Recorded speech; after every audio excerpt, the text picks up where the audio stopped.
My grandfather handed me the keys to my future. Weeks later, my parents changed the locks, forged my signature, and let my sister move in while telling everyone I wasn't ready. I didn't confront them or beg for answers. I stayed quiet, saved every message and document, and waited. When the truth finally surfaced, that changed everything and left everyone speechless. Before I explain how their quiet betrayal turned into the moment everything finally snapped back into place, take a second to support this channel by subscribing and commenting where you're watching from. It helps stories like this reach the people who need them most. My name is Narissa Vale, and the house at the end of Willow Ridge Lane was supposed to be my beginning.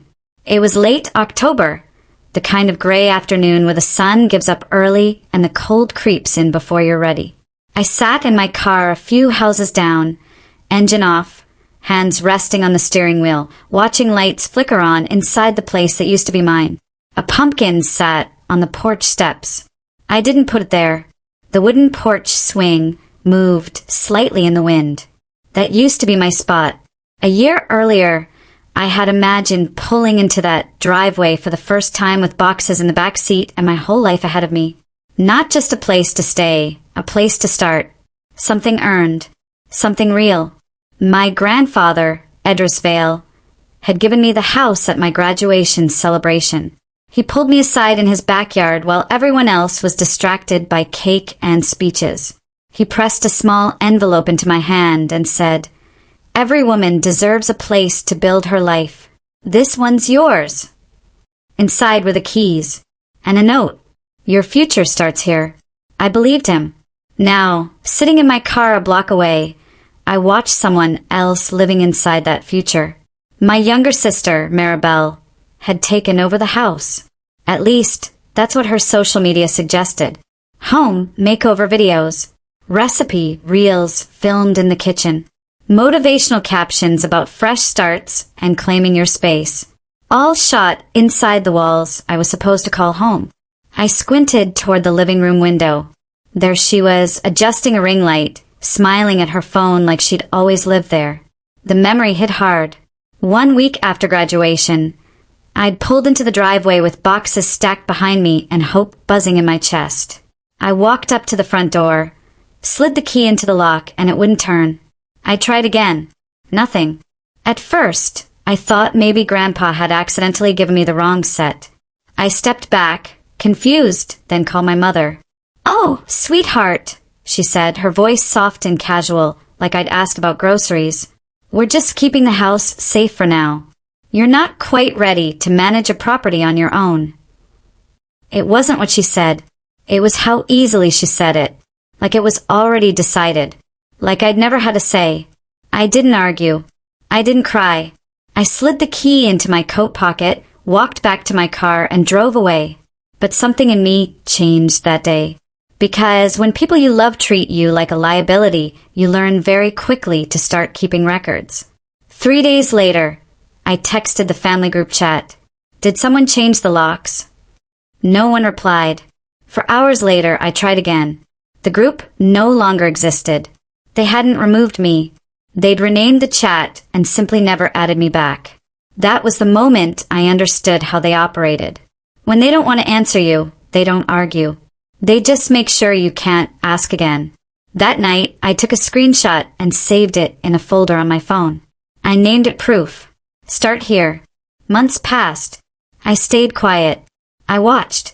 I collected small things, missed calls, vague explanations, contradictions that didn't quite line up. And then, last weekend, I got an invitation to a family dinner. Not from my parents. Not from Maribel. From my cousin Jonah. It was being held at the house. My house. Part of me wanted to say no. But another part, the part that wasn't done seeing how far they'd go, said yes. I dressed carefully. Navy dress. Neutral shoes. Nothing bold. Nothing confrontational. I didn't walk in claiming anything. I didn't need to. I just wanted to observe. When I arrived, no one reacted. No one said, "This must feel strange for you." No one acknowledged the obvious. I was treated like a distant relative passing through, seated at the far end of the table. smiled at politely, forgotten easily. When Maribel raised a glass and gave a toast about family roots and fresh beginnings, my name was never mentioned. Later, in the kitchen, I overheard my mother telling a neighbor, Maribel's always had such an eye for space. This house really came alive under her touch. I didn't flinch. I rinsed a plate and set it gently into the dishwasher. Outside, the wind moved dead leaves across the driveway. I stood beside my car for a moment, letting the cold remind me I was still real. Then I looked back through the window. Maribel stood there, phone in hand, spinning slowly. "This is my favorite corner," she said into the camera. "I love starting my mornings here with light and quiet. Right where I'd imagined putting my bookshelf." That was when it fully sank in. They hadn't just taken the house. They'd replaced my story, and I was done pretending not to notice. The invitation arrived 2 weeks after that dinner. Thick ivory paper with gold trim, the kind that announces importance before you even read the words. I recognized the return address immediately. My sister's handwriting had always leaned a little too hard into elegance. Every loop deliberate, every line meant to impress. I opened it one-handed while stirring tea, not expecting the sharpness that followed. "Join us for a housewarming celebration, hosted by Maribel Hale." No mention of me. No acknowledgement of where the house came from. No hesitation in claiming it outright. The date was circled in embossed ink. Saturday afternoon. The location printed neatly beneath it, Willow Ridge Lane. My grandfather's house. The one that still existed in my name on the original deed, even if no one seemed to remember that anymore. I turned the card over, half expecting a correction on the back. There wasn't one. It took me a full day to respond. Not because I was unsure, but because I wanted to be certain of why I was going. I wasn't going to celebrate. I wasn't going to confront. I was going to observe, to see exactly how far the rewrite had gone. I RSVP'd yes. Saturday arrived wearing unseasonably warm sunlight, the kind that feels out of place late in the year. I parked 2 houses down beneath a thinning willow and walked the rest of the way. The house looked like it had been styled for a magazine shoot, new porch furniture layered with cream-colored pillows, a welcome mat that read "Gather" in looping script. String lights already hung even though it was barely noon. Maribel's laughter floated out through the open front door. At the threshold, a woman I vaguely remembered from a holiday years ago smiled at me. "You must be one of the guests," she said. "This place is stunning. Your sister has incredible taste." I nodded. She always has. Inside, everything had been curated. Soft jazz played through hidden speakers. Wine glasses clinked. The hallway where my grandfather's family photos once hung now displayed black and white cityscapes and minimalist prints. No history, no memory, just aesthetic. No one greeted me by name. In fact, it seemed like no one knew who I was. I drifted toward the backyard where long tables were set beneath string lights. Place cards marked each seat. I found mine at the far end near the caterer's prep area. My name was misspelled. Narissa. I slid the card into my purse and didn't sit down. Guests moved around me, praising Maribel's vision, her eye for design, her ability to transform a space. A photographer adjusted people like chess pieces. When I accidentally stepped into a group shot, he gestured politely. "Just getting the core group," he said. "If you could step aside." I did. I stood invisible in the middle of the house I once dreamed about. The hardwood floors I imagined dancing across. The bay window where I planned to journal mornings away. All of it now packaged under someone else's name. People rarely erase you outright, I thought. They blur you until you no longer register. I wandered back inside not to engage, but to confirm what I already suspected. Every detail I had once planned had been adopted. The kitchen backsplash matched a tile I'd saved months before graduation. The lighting fixtures mirrored ones from a mood board I'd shown Maribel. One she'd laughed at, saying it felt cold. Now, She stood near the fridge, sipping from a delicate glass. "I'm so glad you came," she said brightly when she noticed me. "I wasn't sure you'd want to be part of this after everything." "After what?" I asked calmly. She laughed lightly, the way people do when they want to end a conversation before it begins. "Let's not do this here." "Of course not. Why disrupt the picture?" I didn't respond. I handed her my empty glass and walked out. I'd made it halfway down the driveway when my phone buzzed. A text from my old college roommate, Lena. "Just saw Maribel's post. Thought you were the one who got that house." I stopped walking. "Read it again." I didn't reply.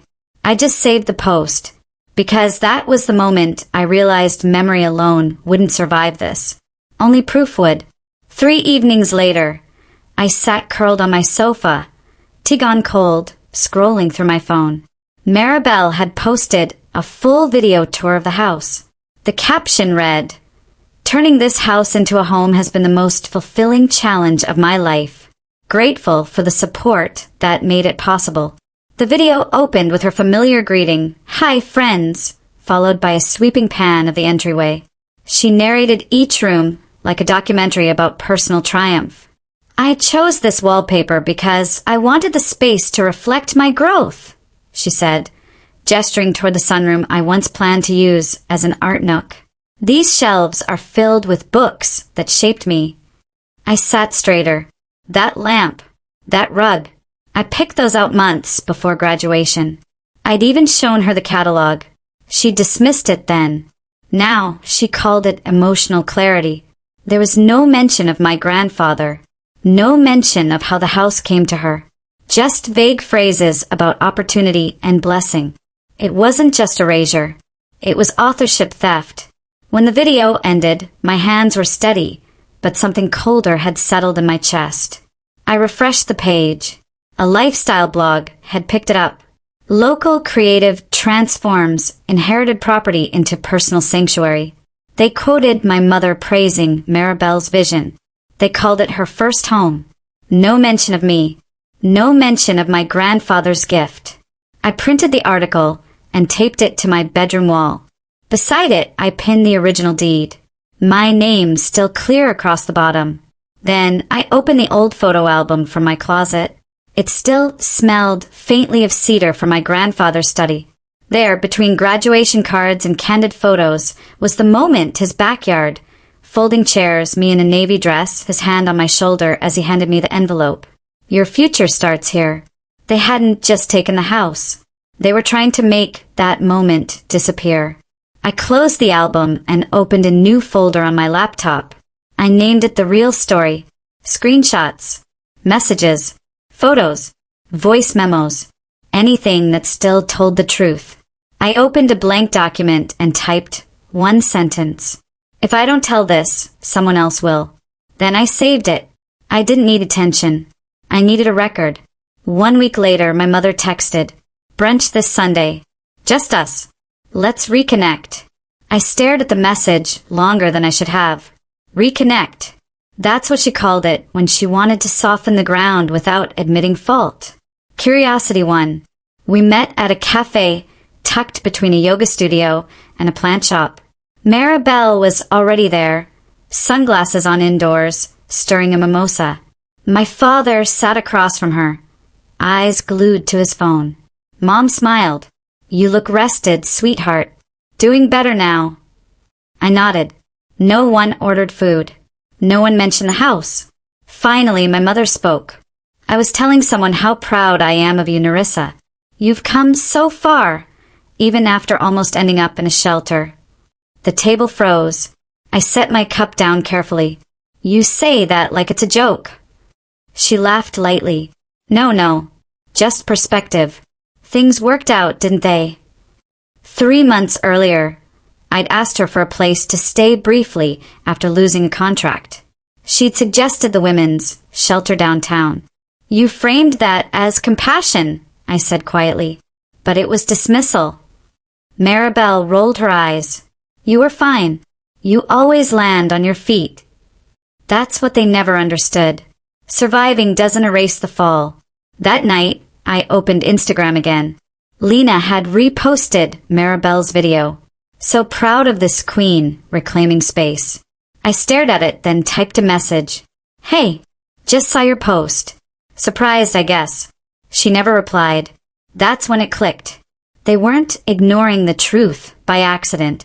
They were choosing a better-looking lie. And if they wouldn't hear my truth at the table, I would start placing it where they couldn't erase it. I didn't sleep much after that brunch. Not because I was angry, but because something had shifted. Once you see the pattern clearly, you can't unsee it. The way my name disappeared from rooms. The way credit moved quietly from my hands into someone else's mouth. The way "you're not ready" had been used like a lullaby to keep me still while they rearranged my life. The next morning, I called my grandfather. We met at the community garden he'd tended for years, the one tucked behind the old library where raised beds lined the fence and the soil smelled rich and honest. He was kneeling near a row of winter greens, gloves on, hat pulled low, completely absorbed in his work. When he saw me, he stood slowly smiling. Thought you might come by, he said. I didn't ease into it. I didn't cushion the truth. I'd done enough of that already. They changed the locks, I said. They told me they were protecting the house. They rented it. They posted it. And now they're saying it was always Maribel's. His smile faded, not dramatically, just enough to show confusion. I thought your mother said you were okay with them managing things until you got settled. I shook my head. I was never asked. He stood very still for a long moment. Then he pulled off his gloves and wiped his hands on a towel. Nerissa, he said quietly, I gave that house to you. I nodded. I know. I kept thinking they'd remember that. He looked away, jaw tightening, then back at me. They didn't misunderstand. They assumed. That was the first crack. We didn't argue. We didn't need to. Sometimes truth doesn't need volume, just daylight. When we parted, he squeezed my shoulder the way he had the day he gave me the keys. I drove home feeling heavier and lighter all at once. That Sunday night, we had a family dinner at his place. Small, quiet, familiar. The kind of evening that usually lulled everyone into pretending nothing was wrong. I took a seat halfway down the table, hands folded in my lap. My mother laughed too loudly. Maribel talked about content burnout. My father passed the bread without looking up. Then my grandfather put his fork down. So, he said casually, lifting his glass halfway, have you made the house your own yet, sweetheart? The table froze. My mother reached for her tea, like it might disappear. My father stared hard at his plate. Maribel laughed, short and nervous. Nerissa's been helping from a distance, she said quickly. You know how she is. I didn't say anything. I didn't need to. The weight of the silence did the work for me. Later that night, in my car, I opened my notes app and typed everything. The words, the glances, the laugh that came too fast. Because I knew this would be rewritten too. A few days later, while digging through old files on my phone, I found a voice memo dated a week after graduation. I'd saved it absent-mindedly and forgotten about it. I pressed play. My mother's voice filled the room, casual, unguarded. She's too soft. Giving her that house was a mistake. She doesn't know how to be grateful. The laugh that followed wasn't cruel. It was indifferent. I sat there long after the audio ended, phone resting in my lap, screen dimming. That was when it stopped being about confusion or miscommunication. They hadn't misunderstood the gift. They'd resented it. The next morning, I texted my mother. We need to talk. Her reply came 2 hours later. Haven Cafe, 9:30. She was already seated when I arrived, scrolling her phone like we were meeting to discuss brunch plans. No greeting, no warmth. You took what was mine, I said calmly, sitting down. You called it protection. You erased me. She blinked slowly. You're lucky we did what we did. You weren't ready. I leaned forward. Then it's time I show you exactly how ready I am. She scoffed, dismissive, like I'd embarrass myself in public. I stood up and left without paying. By noon, I was at the county records office requesting every document tied to the property, title history, transfer forms, notarizations. When I got home, I placed my grandfather's envelope on the table and photographed it under clear light. Then I opened social media and posted the image. Some gifts are too valuable to be stolen quietly. No tags, no explanations. The first comment came within minutes. Wait, isn't that Maribel's house?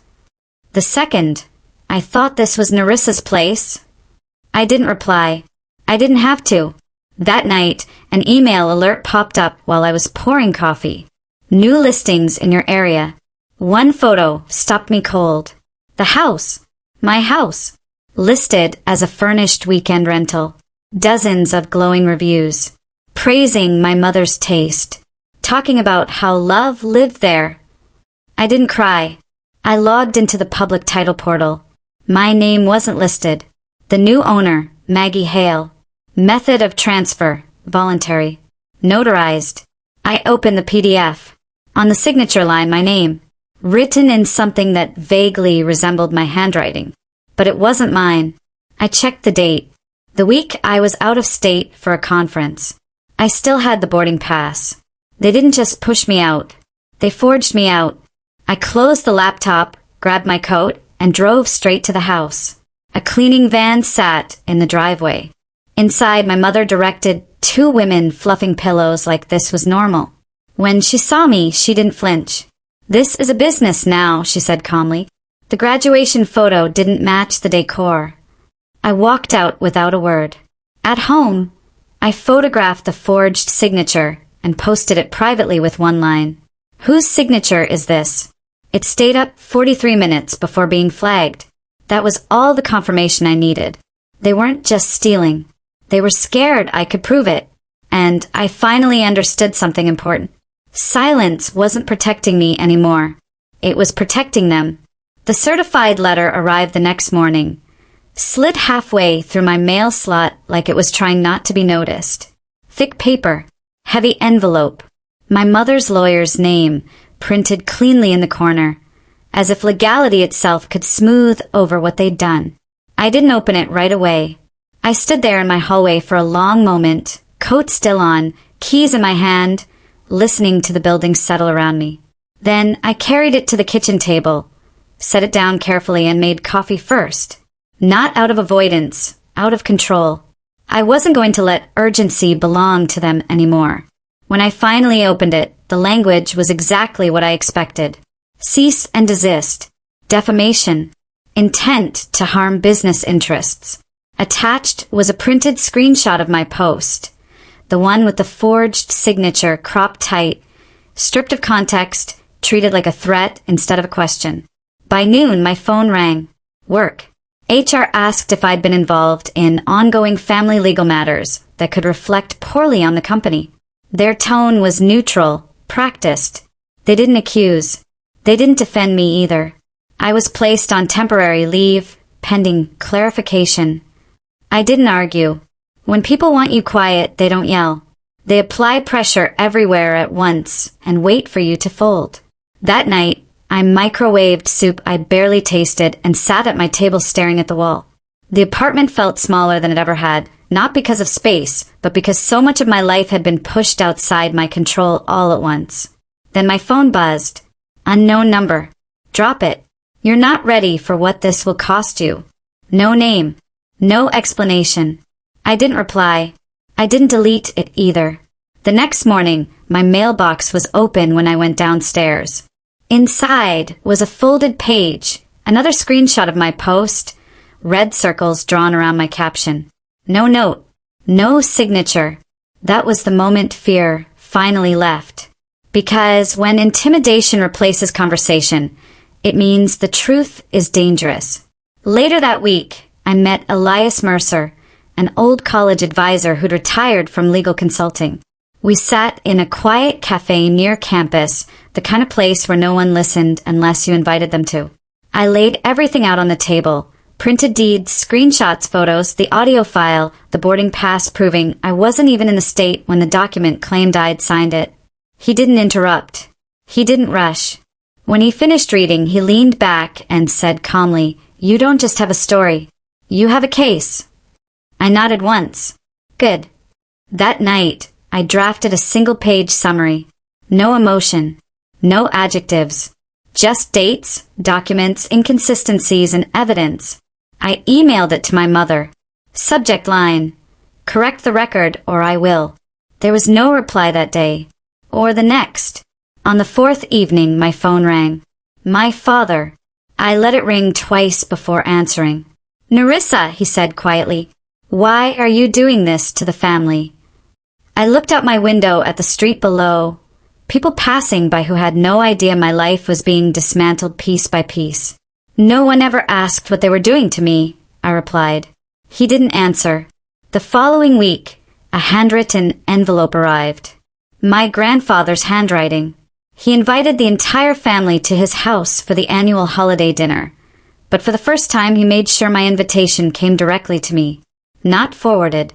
Not mentioned casually. Addressed. That alone told me something had shifted. I arrived just after 6. The house smelled like cinnamon and roast beef, warm and familiar. Maribel was already there, wine glass in hand, laughing too loudly. My mother stood by the fireplace, smile tight. My father sat on the edge of the couch, phone in hand, pretending not to notice the tension thickening the air. Dinner passed in careful politeness. No one mentioned the house. No one asked about my job. We talked around the truth, like it might bite.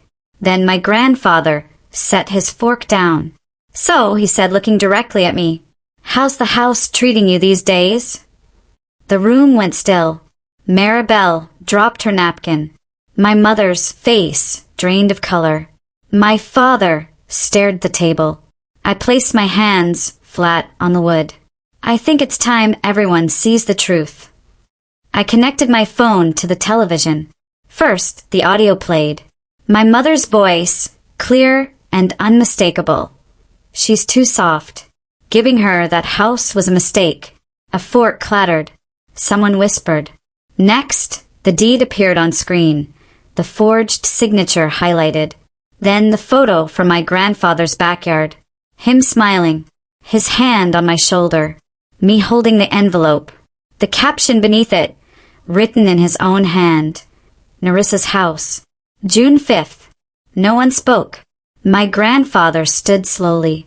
"The house goes back to Nerissa," he said. "Legally. Immediately." Maribel opened her mouth. He raised a hand. "This isn't a stage," he said, "and you're not performing." My mother didn't argue. She simply pushed back her chair and walked out. Maribel followed, heels sharp against the floor, her face twisted between fury and shame. When it was over, my grandfather sat beside me and said quietly, "I'm sorry I didn't see it sooner." "I'm not sorry you see it now," I replied. The silence that followed wasn't empty. It was final, and I knew this wasn't the end of the fight. It was the moment they realized I wasn't backing down anymore. The morning after that dinner felt unreal, like the world had quietly shifted while everyone slept. I returned to my grandfather's house just after sunrise to collect the documents I'd used the night before. The dining room was cleared, candles gone, the table wiped, so clean it almost felt like denial. In the study, my printed copies still sat neatly stacked where I'd left them. Next to them, plugged into the television, was the USB drive I'd nearly forgotten about. As I reached for it, something caught my eye. An old photo album lay open on the desk. I don't know why I picked it up. Maybe instinct. Maybe the quiet had finally made room for honesty. I flipped a few pages, then stopped. Tucked between 2 thick sheets of cardstock was a folded letter. Mine. The one I had emailed my grandfather months earlier. The one he'd never replied to. I opened it slowly, my chest tightening. The words were mostly mine, but something was wrong. Certain sentences had been softened. Rewritten. My original line, "I'm afraid you don't know what they're doing with your gift," had been changed to, "I trust them to manage things until I'm settled." My signature sat at the bottom. Real. Everything else altered. I heard footsteps behind me. My grandfather stood in the doorway, reading my face before I said a word. "You found it," he said. I handed him the letter without speaking.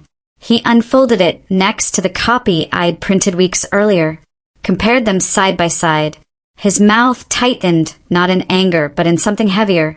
"She didn't just keep your words from me," he said quietly. "She tried to replace them." It landed harder than I expected. This hadn't just been about a house. It was about erasing my voice everywhere it mattered. The truth began moving faster after that. By afternoon, cousins I barely spoke to were texting. Screenshots. Questions. Confusion. Someone had noticed Maribel's sudden silence online. Another had seen my post stitched over her video before it was deleted. That Friday morning, my supervisor called. "We've reviewed everything," she said. "It's clear you were put in an impossible position. You're reinstated effective Monday." I thanked her calmly, but when the call ended, I sat there for a long moment, just breathing. Another thread of control returned. That evening, my grandfather called his attorney and put the phone on speaker. He instructed her to begin the immediate process of restoring the house fully into my name. No conditions. No delays. "This should have been done long ago," he said. "Yes," I replied. "It should have." 2 days later, my father asked to meet. Just him. We sat at a small cafe near the river, the kind of place families used to visit when they wanted to pretend things were simpler. He looked older in the daylight, smaller somehow. "I didn't stop it," he said finally. "I knew enough and I didn't stop it." "You didn't just stay quiet," I replied. "You let it happen." He nodded. "I told her not to forge your name." I blinked, and then I went to bed. There was nothing more to say. When I returned home that night, something waited for me on the hallway table. A small velvet box. Inside was my old keychain, the one I thought I'd lost after graduation. Brass. Polished. Engraved on the back. "To Nerissa, from the man who always believed you'd make it yours." My hand stopped shaking. The key was back where it belonged. The email from the attorney arrived just after sunrise a few days later. Title confirmation. Final. I opened it slowly. There it was, black and white. The house restored fully to my name. No asterisks. No pending reviews. Just ownership returned. Justice didn't shout. It signed paperwork. I didn't celebrate online. I didn't announce anything. Instead, I opened Maribel's old viral video, the one where she walked viewers through her home and stitched over it. First frame, the deed. My name clear and centered. Second, my grandfather's voice from graduation. Every woman deserves a place to begin. Third, the photo of him handing me the keys. Caption, here's what really happened. No hashtags. No tagging. By noon, it had been shared thousands of times. The comments were not kind. Maribel posted a brief apology later that day. For sentences, words like misunderstanding and family is complicated. Then she went silent, deleted posts. No stories.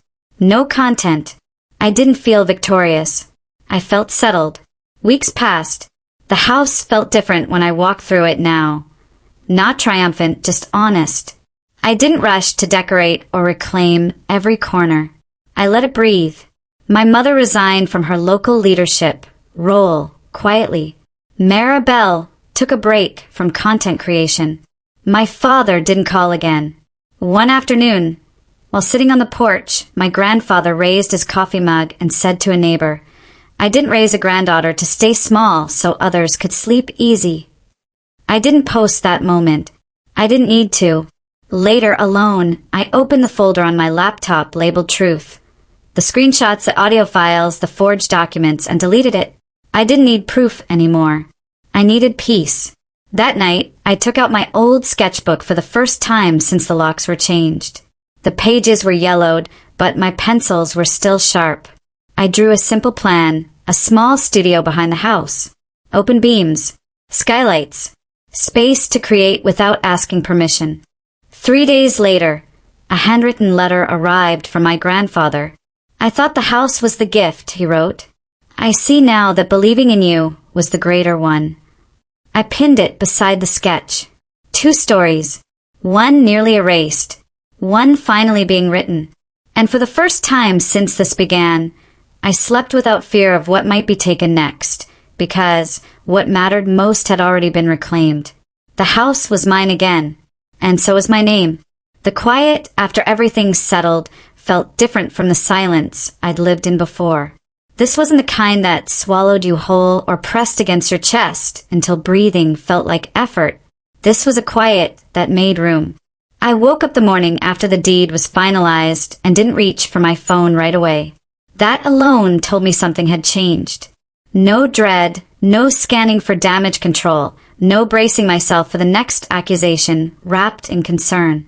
Just morning light slipping through the curtains and the faint smell of coffee grounds from the kitchen. I walked through the house slowly, barefoot, not inspecting it like evidence or reclaiming it like a prize, but noticing it the way you notice something familiar after being away too long. The floor creaked near the hallway the same way it always had. The window in the living room caught the light just right. Nothing dramatic, nothing staged. It felt real again. By mid-morning, my phone buzzed for the first time. Not a call, a notification. Someone had tagged me in a local community group post. I opened it cautiously. It was a photo of the house from years ago, before the filters, before the makeover, before the story was rewritten. The caption read, "For anyone confused, this home was gifted to Narissa by her grandfather years ago." Many of us remember that day clearly. The comments underneath weren't loud or vicious. They didn't need to be. They were simple, matter of fact, affirming, "I remember. This checks out. Glad the truth came out." I didn't comment. I didn't like the post. I closed the app and set my phone down. I wasn't participating in the cleanup of a mess I hadn't made. Later that afternoon, my mother emailed me. Not a text, not a call, an email. Subject line, "We should talk." No greeting, no apology, no acknowledgement of what she'd done. Just an assumption that conversation was still owed. I stared at the screen for a long moment. Then I closed the email without replying. There are times when silence isn't avoidance. It's clarity. 2 days later, another message came, this time from Maribel. "I didn't expect it to get this far," she wrote. I read it once. Then again. It wasn't regret. It was inconvenience. Shock that consequences had arrived uninvited. I typed a response, erased it, then typed a shorter one. It went exactly as far as it needed to. She didn't reply. That week, I returned to work. No one asked questions outright, but people looked at me differently. Not with pity, with recognition, like they'd read something familiar in my posture, my voice, my calm. During lunch one day, a coworker leaned over and said quietly, "I saw what happened. You handled it well." I nodded. I stopped explaining. She smiled like that sentence landed somewhere deep. At home, I began clearing out rooms slowly, not purging, deciding. Things that had sat untouched for years suddenly felt heavy. I donated boxes of clothes I'd kept just in case. Threw out paperwork that tied me to versions of myself built around approval. In the spare room, I found a stack of old notebooks from college. Inside one, folded between pages, was a list I'd written years ago titled "What I'll Do When I Finally Have My Own Place." Paint the walls without asking. Host dinners without apologizing. Create without permission. Be quiet when I want to be. I laughed softly and set the notebook aside. That evening, my grandfather came by with groceries. He didn't ask before entering. He didn't need to. He walked through the house slowly, nodding, touching the doorframe, the kitchen counter. "It feels right again," he said. "It does," I agreed. We sat at the kitchen table, drinking tea as the light faded. He didn't ask about my mother. I didn't offer. We talked about ordinary things, the weather, a book he was reading, a neighbor who'd planted tomatoes too early. Before he left, he paused at the door. "I'm proud of you," he said. "Not because you fought, Because you didn't disappear. After he left, I stood there for a long moment, hand resting on the doorframe, feeling something settle fully into place. The next ripple came quietly but unmistakably. Maribel's online presence went dark. No announcements. No dramatic exits. Her last post remained frozen in time, comments turned off. The lifestyle blog that had featured her issued a small correction buried at the bottom of their site. My mother stepped down from a committee she'd chaired for years, citing personal reasons. No one reached out to ask for my forgiveness, and I didn't offer it. One afternoon, I received a message from a cousin I hadn't spoken to in years. "I always wondered why you stopped coming around," she wrote. "I see it now." I replied simply, "I stopped being invited." She sent back a single word. "Understood." That was enough. As the weeks passed, the house began to feel less like a recovered loss and more like a neutral starting point. I rearranged furniture without thinking about how it would look online. I painted one wall a muted gray just because it made me feel calm. I set up a small desk near the window and left it uncluttered. One night, while washing dishes, I caught my reflection in the dark glass of the window. I looked steady, not hardened, not triumphant, just present. That was when I realized something important. I wasn't waiting anymore. Not for apologies, not for acknowledgement, not for permission to move forward. The final message came unexpectedly. My father emailed me. "I should have protected you," he wrote. "I didn't. I don't expect forgiveness. I just wanted to say it." I sat with that for a long time. Then I replied, "I believe you. Nothing more." That reply wasn't reconciliation. It was closure. A few days later, I found myself sketching again. Not plans for the house, but ideas, projects, possibilities, things that had nothing to do with proving anything to anyone. On a quiet Sunday morning, I stood in the backyard with a mug of coffee, watching frost lift from the grass as the sun rose. The air was cold and clean. The world felt wide in a way it hadn't in years. They had tried to make me small by taking something meant for me. Instead, they'd force me to see exactly how big my life could be without them managing it. And that realization, that was the part they never saw coming. The distance didn't arrive all at once. It hardened slowly, like wet cement left untouched long enough to set. At first, it was just fewer messages, then none. Then the realization that even if someone reached out, I no longer felt the reflex to respond. I used to think silence meant something was wrong. Now I understood it could also mean something was finally right. Weeks passed. The calendar flipped without drama. Holidays came and went without invitations. And for the first time, that didn't feel like rejection. It felt intentional. I cooked for myself, took long walks, slept without bracing for the next emotional demand disguised as concern. The house settled into its own rhythm. Morning light through the kitchen window, the soft hum of the heater at night. I stopped flinching when I heard footsteps outside. Stopped checking locks twice. The space wasn't just legally mine, it was psychologically mine too. One afternoon, while reorganizing a closet, I found a box labeled important in my mother's handwriting. I hadn't packed it. It must have been left behind years ago. Inside were old documents, school certificates, and a handful of birthday cards I'd written as a teenager. The kind where you try too hard to sound grateful, to sound small. At the bottom was a folded note I didn't recognize. It was from my mother, undated, never sent. "I worry you'll leave us one day," it read. "You've always been capable in ways that scare me." I sat on the floor with that paper in my hands for a long time. It didn't excuse anything, but it explained more than any apology ever could. I placed the note back in the box and sealed it, not because I wanted to preserve it, but because I didn't need to carry it with me. Some understanding is meant to inform, not bind. The next message came from Maribel's former sponsor, someone I didn't know personally, but whose name I recognized from her posts. "We're doing a quiet audit, the email said. Your name came up in relation to a property dispute. We wanted to verify facts. I replied with a single attachment, the deed. No commentary. They never wrote back. A week later, Maribel's remaining sponsored content disappeared. No announcement. No explanation. Just gone.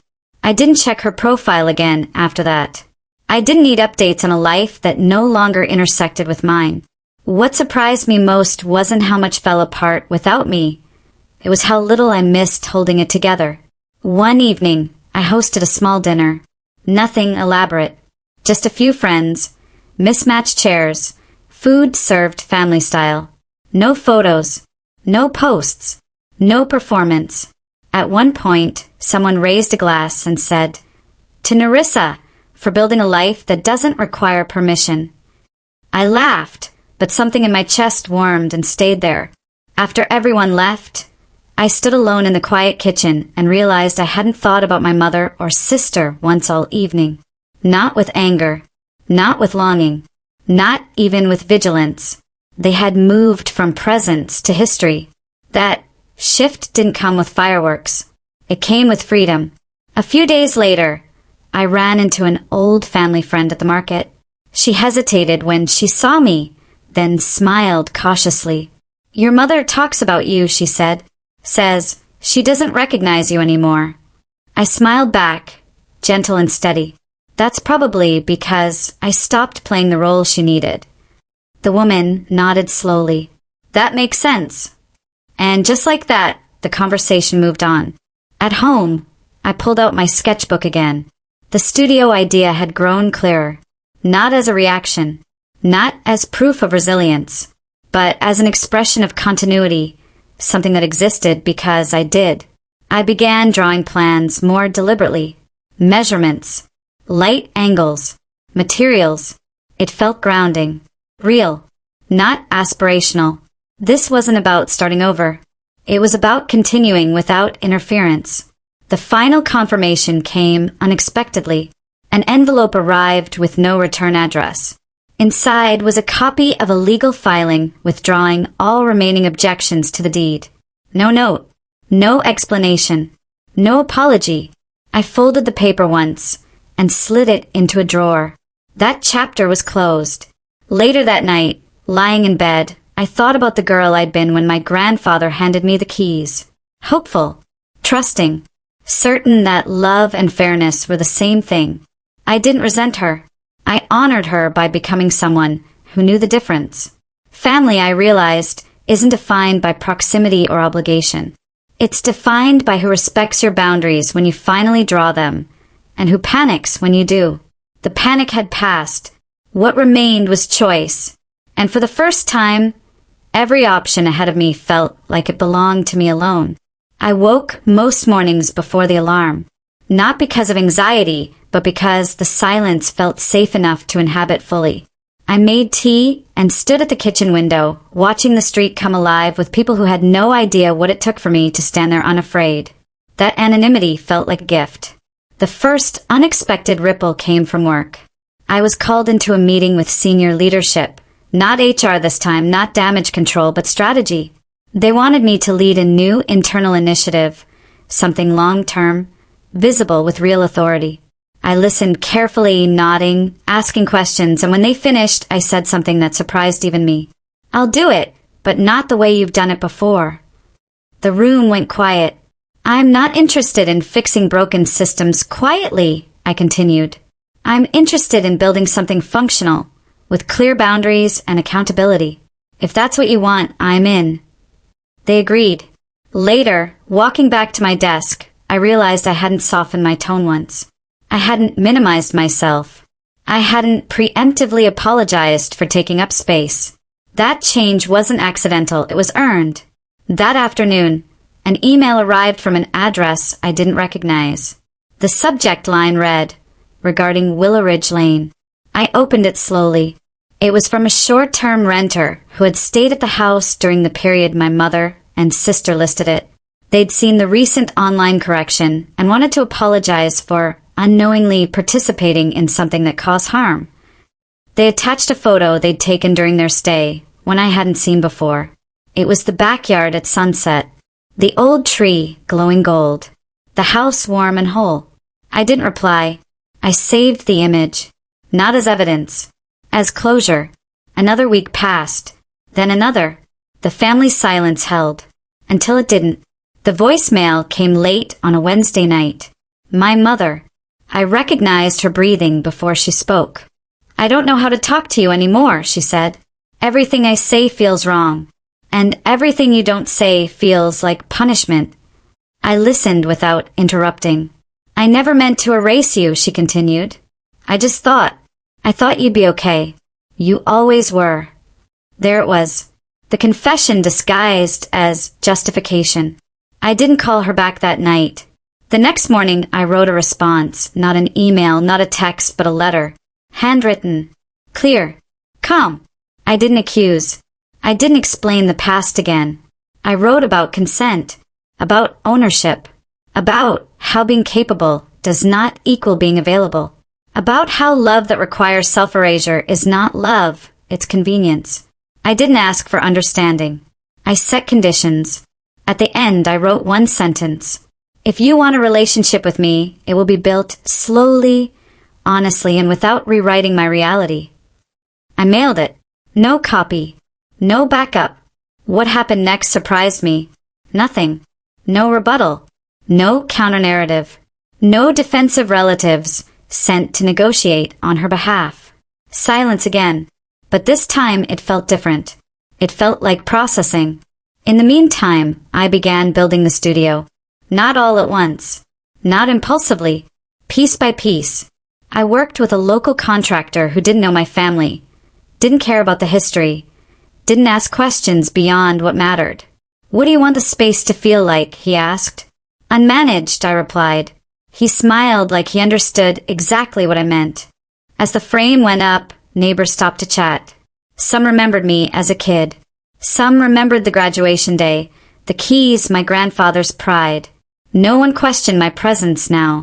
No one looked confused. That validation mattered, but not the way it once would have. I no longer needed agreement to stand where I belonged. One afternoon, my grandfather visited the site. He walked slowly around the framing, nodding, hands behind his back. "You didn't just get the house back," he said. "You changed what it's for." I thought about that long after he left. The last message from Maribel came during this time. It was short. "I don't know who I am without the version of you I competed with." I read it twice. Then I replied with something honest and final. "That version of me doesn't exist anymore." She didn't answer. I didn't expect her to. By early spring, the studio was finished. No reveal. No announcement. Just a door. I unlocked myself for the first time. I stood inside alone. Sunlight pouring through the skylights. Dust still settling in the corners. I felt whole. That night, I hosted a quiet gathering. Not family. Chosen people. Friends who had seen me during the hardest parts and never tried to manage my healing. At one point, someone asked, "Do you think they'll ever really understand?" I considered the question. "Understanding isn't required," I said. "Respect is." The house behind us glowed warmly. The studio lights flickered on for the first time. Laughter drifted through the yard. I realized something then. This story was no longer about what they took. It was about what I refused to give away again.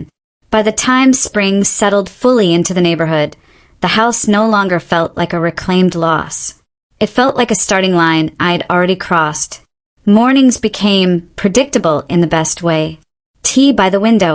The creak in the hallway I no longer startled at. The soft sound of keys in my own lock, used without hesitation. I stopped explaining the house to visitors. I stopped qualifying how it came back to me. Ownership didn't need a backstory anymore. The studio behind the house became part of my routine. Not a project. Not a statement. Just a place where I worked, thought, sketched, taught small workshops to women who came quietly and left lighter. No social posts. No branding. No performance. One afternoon, after everyone had gone, I stood alone in that space and realized I hadn't checked my phone in hours. Not because I was avoiding it, because I'd forgotten it existed. That was the real shift. The message from my mother came a month after I mailed the letter. Not long. Not defensive. Not emotional. I'm starting therapy. I don't expect anything from you. I just wanted you to know. I read it once. Then again. I didn't feel relief. I didn't feel validation. I felt distance, with clarity, not bitterness. I replied with one sentence. I hope it helps you. No reopening. No invitation. No punishment. Just honesty. The silence after that was intense. It was settled. My father never wrote again. Maribel didn't try to reconnect. The family group chat remained a ghost. Something that once existed, now irrelevant. And for the first time, I understood something I'd never been taught growing up. Closure isn't an apology you receive. It's permission you give yourself. One evening, my grandfather and I sat on the porch watching dusk settle. The air smelled like cut grass and wormwood. He didn't bring up the past. He didn't need to. You're different, he said finally. I'm quieter, I replied. He nodded. Stronger people usually are. A week later, I found an old envelope tucked in a drawer while reorganizing. Inside was the spare key to the house, the one I'd been given at graduation, the one I'd carried even after the locks were changed, even when I was told it didn't belong to me anymore. I held it for a moment. Then I placed it on a small hook by the door, not as a reminder of what I survived, as proof of what I reclaimed. I didn't rebuild relationships out of obligation. I didn't rush forgiveness to smooth over discomfort. I didn't chase understanding from people who benefited from misunderstanding me. I built a life that didn't require permission. And that was the ending they never anticipated because it didn't center them at all. Some stories end with reconciliation. Some end with justice. Mine ended with ownership, of space, of voice, of self. And that was enough.